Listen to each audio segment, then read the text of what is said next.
Jadi biarkan partai-partai itu tumbuh secara natural dan kita akan menyaksikan komposisi-komposisi baru dalam pilkada nanti itu. Itu yang kita sebut sebagai kocok ulang atau apa aja istilahnya.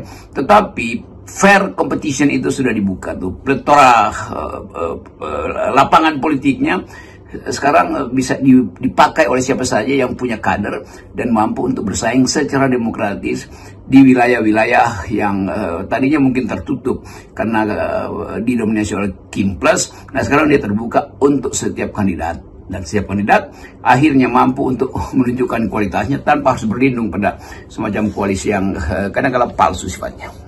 Nah sekarang kita bicara soal peluang Anies di pilkada ya. Ada tanda-tanda kuat PDIP itu bakal mengusungnya. Dia kemarin bertemu dengan DPD PDIP Jakarta, kemudian partai-partai non-parlemen seperti Partai Buruh dan Partai Umat juga sudah menyatakan akan mendukung Anies.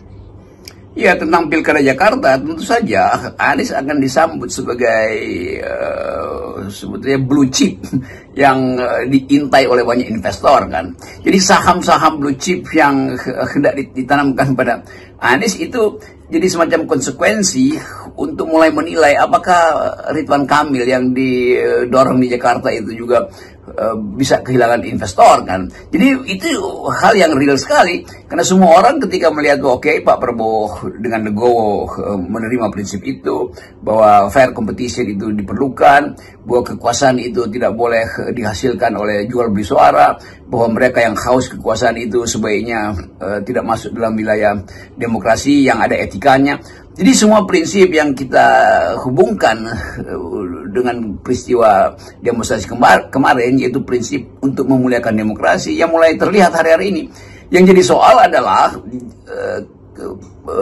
free market ini, free competition di dalam political market ini akan juga dipakai oleh mereka yang ingin dapat gain, dapat keuntungan atau margin dari peristiwa terbukanya pasar hari ini. Yang jadi masalah adalah pasarnya terbuka, free market, tetapi pemain-pemainnya bukan rational choice, tidak memakai prinsip rational choice, bukan homo economicus yang mampu untuk datang dengan dalil sendiri kan. Jadi tukar tambah politik tetap akan terjadi justru di dalam keadaan kompetisi politik itu tetap di belakang layar didominasi oleh pemain-pemain yang punya uang.